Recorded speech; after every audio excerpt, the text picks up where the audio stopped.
Bonjour à tous. Retour aujourd'hui sur le premier tour des élections régionales et départementales, une analyse de fond, vous allez voir, il avait lieu ce 20 juin bien sûr, une analyse non seulement détaillée, concrète de ce qui s'est passé, les alentours aussi de cette élection, voir comment le pouvoir voudrait utiliser l'abstention massive, il commence à en parler ce 21 juin au matin, notamment on retrouve le vote par internet, etc. à l'américaine, je vais vous expliquer tout ça, et puis surtout on va analyser ces élections pour aller de l'avant, il n'y a que ça qui compte, pour demain, pour rassembler, pour gagner, pour renverser la table de cette oligarchie épouvantable, européiste, mondialiste, covidiste.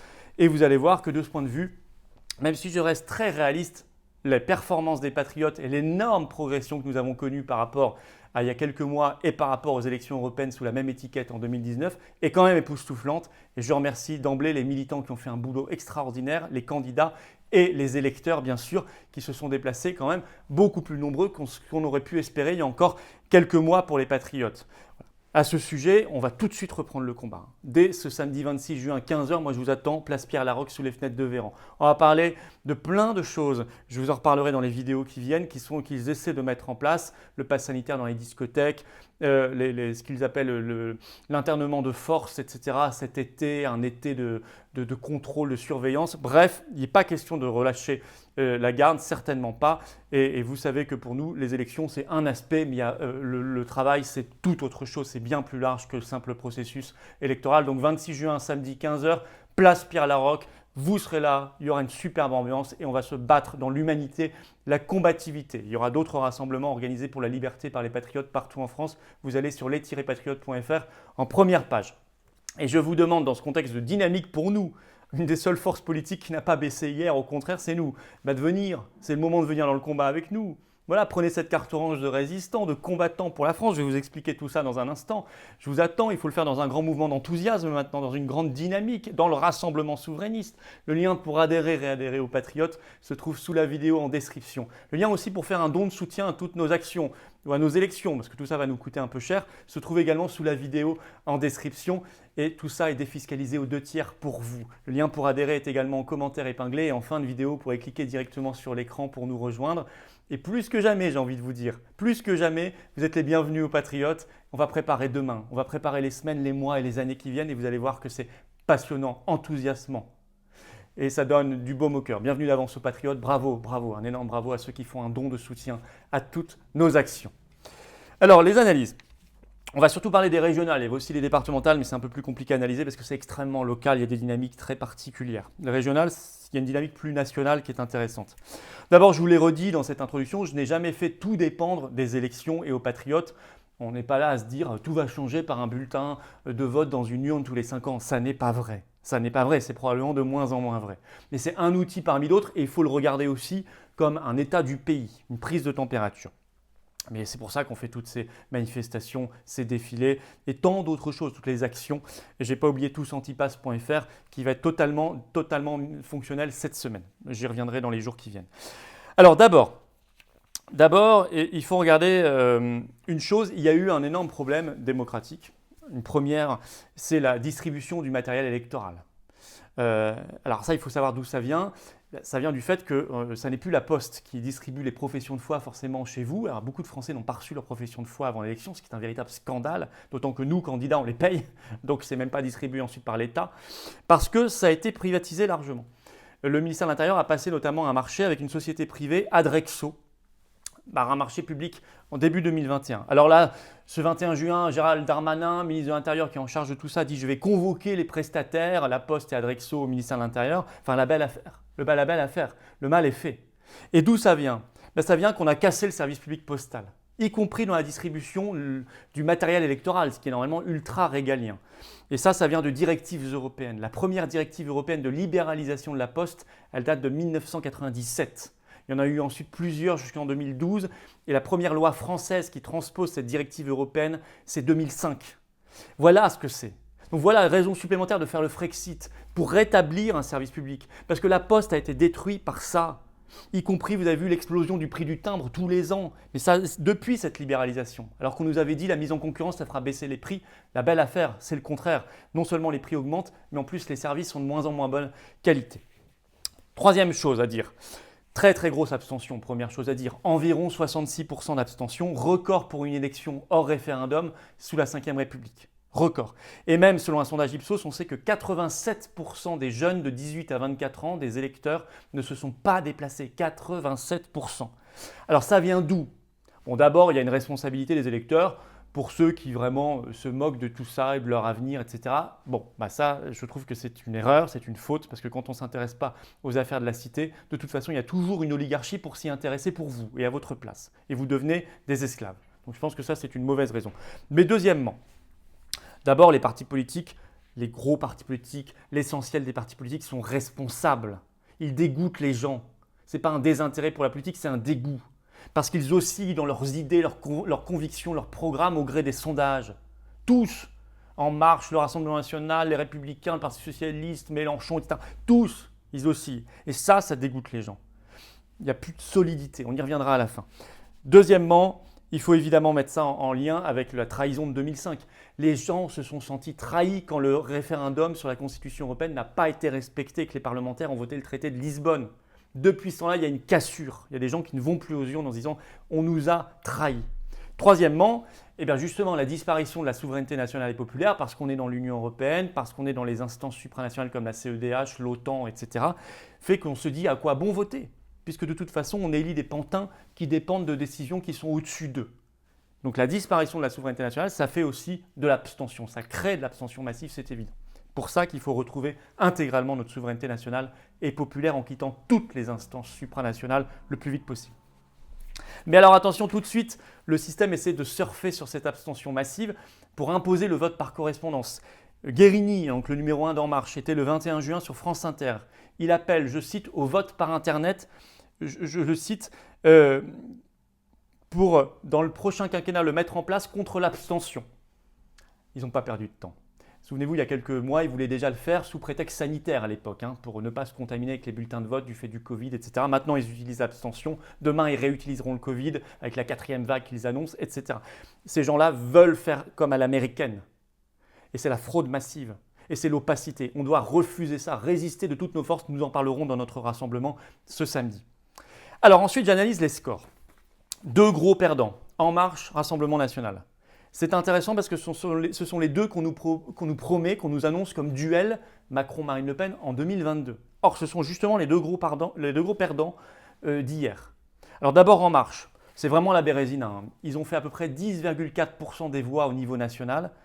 Pour le parti présidentiel qui bénéficie de moyens financiers, médiatiques, politiques considérables, c'est une catastrophe. C'est peut-être du jamais vu pour un parti présidentiel. Ils ont même été éliminés du premier tour dans plusieurs régions, par exemple les Hauts-de-France, alors qu'ils y avaient des ministres. Et puis, en Île-de-France, leur candidat Saint-Martin est 3e, alors qu'il y avait 15 ministres et secrétaires d'État du gouvernement qui étaient engagés, candidats dans les élections. Dans les Hauts-de-France, par exemple, ils n'en ont fait que 9,1%. Donc ça, c'est une claque, cette fois électorale, pour Macron. Voilà. Il faut le noter. Deuxième perdant, le Rassemblement National. Ensuite, je parlerai de notre score, de l'avenir, des points positifs. Mais je suis obligé de faire cette analyse-là. Alors, le Rassemblement National, moins 9 points au niveau national par rapport aux dernières régionales de 2015. Ils sont passés de 28% à 19%. Alors, ils accusent leur électorat en disant qu'il s'est abstenu, il s'est très peu mobilisé. C'est vrai, Ipsos dit que 71% des électeurs de Marine Le Pen pour la présidentielle en 2017 ne sont pas allés voter. Oui, mais c'est toujours vous qui êtes responsable de la non-mobilisation de votre électorat. C'est que vous n'arrivez pas à les convaincre d'aller aux urnes. Vous ne les mobilisez plus, vous ne les intéressez plus, vous ne les convainquez plus. Donc il ne faut pas rejeter la faute sur les gens, c'est que vous n'êtes plus suffisamment attractif. Alors c'est une tendance de fond pour le Rassemblement National, que les médias ne veulent pas voir, que la Macronie masque parce que ça les arrange, ils les veulent comme opposant idéal pour faire réélire Macron en 2022. Mais en réalité, moi j'avais déjà fait une analyse avec vous sur des vidéos, ils sont en baisse constante. Européenne 2019 était inférieure à Européenne 2014. Ils avaient déjà baissé. Au municipal 2020, c'était beaucoup moins bon qu'au municipal 2014. Et cette fois-ci, au régional 2021, c'est bien moins bon qu'au régional 2015. Pareil pour les départementales d'ailleurs. Donc il y a une espèce quand même de tendance profonde, solide. Alors comment je l'analyse? Mais c'est leur compromission. C'est leur manque de cohérence, c'est leurs abandons, leur renoncement gravissime sur le Frexit, qui avait motivé mon départ en 2017, mais aussi maintenant ils ne veulent plus quitter la CEDH depuis quelques mois, ils ne veulent plus quitter Schengen, ils ne veulent plus quitter l'OTAN. Sur le Covid, ils ont été lamentables, ils n'avaient pas un seul député présent pour voter le pass sanitaire à l'Assemblée nationale. Ils ont renoncé sur le combat économique et social, contre l'oligarchie, contre la finance. Ils reviennent de plus en plus dans le clivage gauche-droite en appelant qu'aux électeurs de droite, entre guillemets. Ce qui n'a pas de sens, il faut en appeler au peuple français. Donc si vous voulez, c'est leur affaire. Et ils ont même investi tête de liste au régional 2 anciens parlementaires qui avaient voté le traité de Lisbonne. M. Mariani en PACA et M. Garot en Occitanie. En 2008, ces gens-là votaient oui à Lisbonne, contre le vote des Français. Et ils les investissent tête de liste. Un parti qui se dit patriotique, souverainiste. Donc on voit que là, c'est sanctionné par les électeurs et c'est normal. Et ce n'est pas fini.